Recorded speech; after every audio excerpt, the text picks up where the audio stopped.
So back in the day, I did millions of dollars together with Alex Becker. So it's not like I'm just using his name for clout and I don't know him. I actually even did SEO for one of his main companies just a few months ago, or a little less than a year ago. So this isn't some random Alex Becker video gaining clout.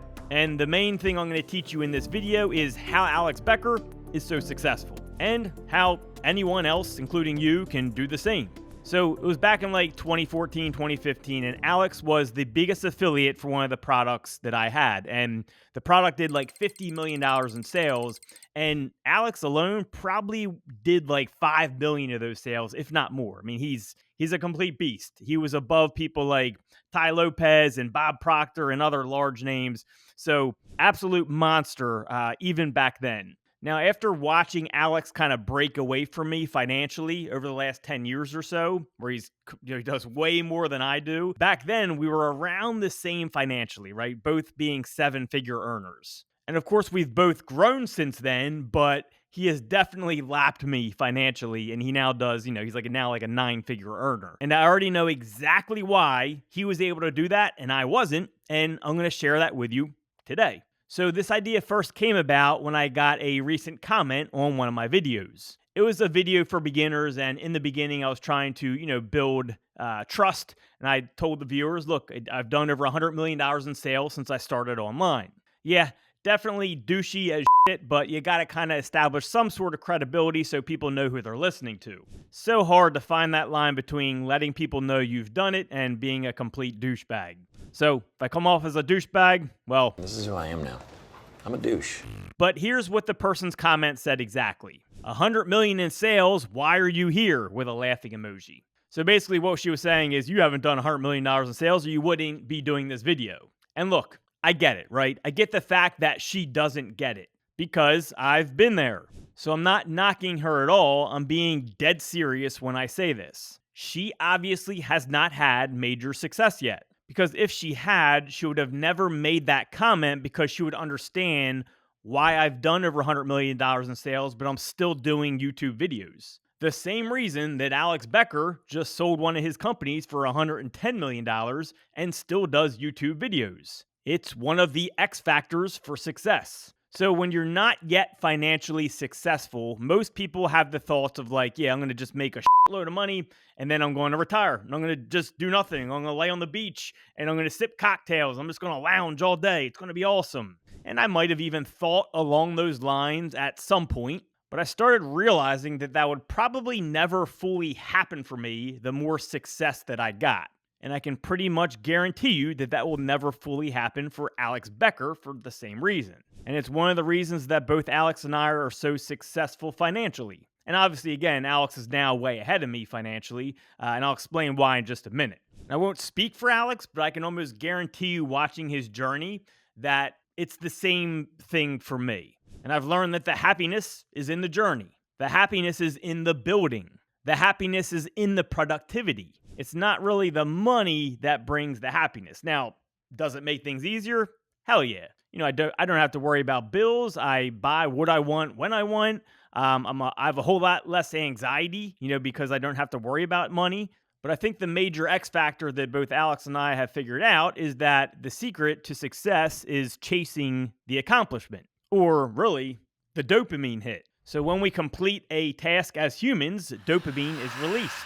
And the bigger the task, the more the dopamine is released. Something as simple as doing a load of laundry, once you're done, a small dose of dopamine is released. So we can call this like a micro task. And then like an all-day task, like doing a whole day of yard work, is going to release even more dopamine. And we can call this like a small-term task. Now, like a few week-long or like a couple month-long task of like finishing your basement, doing it on your own will release even more dopamine when you complete it because it was a longer task. And we can call something like this like a medium-term task. And then, of course, a multiple-year, task like building a business would release even more because it's a longer time frame and a bigger goal. And of course, you can call this a long-term task. But there's a major trick to success when it comes to a longer time frame accomplishment like building a business. And that is that your sights can't be solely set on just accomplishing the long term task.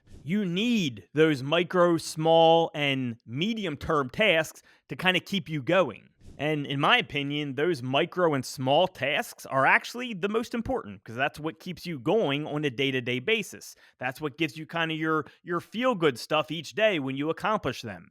And that's what starts getting you addicted to hitting that long-term goal. So without those smaller accomplishments or those smaller dopamine hits, you will never build the momentum for that long-term goal. You will quit every single time. And this is one of the biggest secrets to my personal success. And I can almost guarantee you it's almost the exact same for Alex. I actually almost reached out to him and asked him. I probably should have, but I didn't. Now, let's get to another large part of Alex's success and one of the reasons he has reached more success financially than I have. And that would be sacrifice and the sacrifice of time specifically.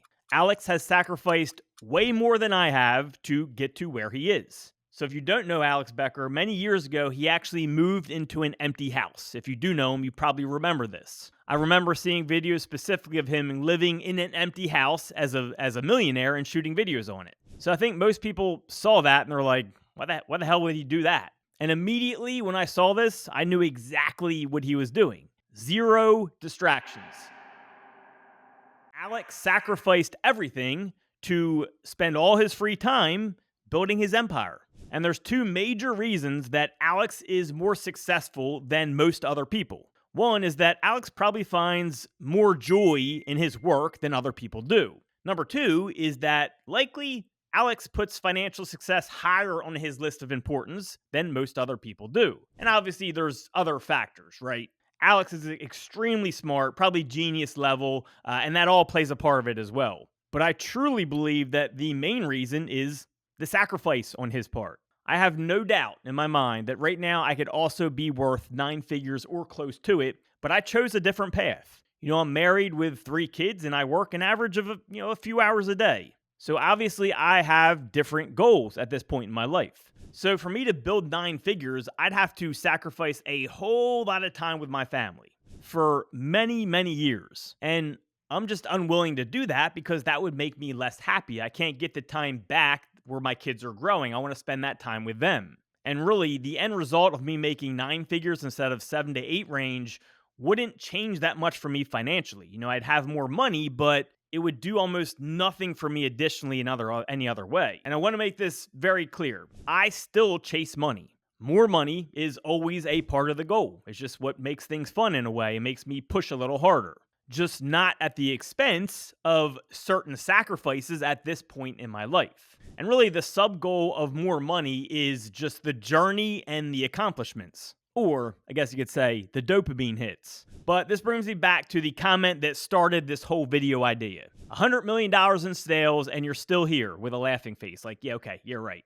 Yes, because if not, I wouldn't know what the hell to do with myself. I'd be like a honey badger with rabies in like a 5x5 box. I'd be freaking going crazy. This kind of goes hand in hand. But on another note, why do you think so many rich and famous people commit suicide? Well, I think because they've reached their pinnacle and they have nowhere else to go. There's really like no more up. They've had like the strongest dopamine hits and they can't find the next strongest hit. Literally probably one of my greatest fears. Like hitting the top and not having any more room to go up. I want to keep building gradually in life. So what's the lesson in this for you? Well, number one, you need to make a business plan, but you need to break it down into tasks. Of course, you want to have your long-term goal, your long-term task, but then you have to have your medium-term task, you have to have your short-term task, and then you got to have your micro tasks that you're completing each day. Understand that the accomplishment of those micro and short-term tasks are going to be what keeps you moving. The big mistake people make is they're super focused on that long-term task and they get super frustrated when they don't get it done and they're not completing micro and short-term tasks to get those dopamine hits, to get the momentum building and going to hit the long-term task. And they get down when the long-term task is not yet accomplished. But they're missing the most beautiful part of the whole process. And that's the fact that the joy is in the journey and really completing those micro and short-term tasks. That's what keeps you moving. Again, those daily accomplishments of the micro and short-term tasks gets that dopamine going that makes you feel good on a day-to-day basis. And then of course, if you set your medium-term tasks every, few weeks or months or whatever the case is, you get that larger dopamine hit and you're like, "Oh, I want that again." So you keep reaching for those medium-term tasks. And just a warning, look, from someone who's been there, yes, the accomplishment of the long-term task feels really good when it's done, but there's usually a sad ending for those that are unaware.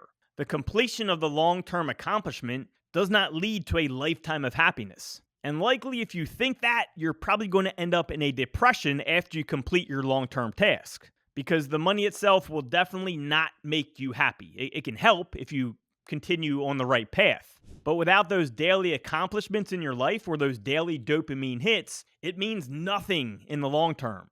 And that's why you see all these super rich people not just chilling, they're usually working on projects continuously. They have learned that the journey is really just beginning when you reach that long term task, because then you start learning, oh, this isn't the end. I need to set other tasks now and build my way up to those. And look, hopefully y'all enjoyed this video. I know I usually do, SEO and digital marketing videos and things like that, but I figured it would be fun to do something a little different. If you enjoyed this video, leave me a comment, leave me a like, hit that subscribe button, and just let me know, and I'll do more of these if you like. And, catch you soon.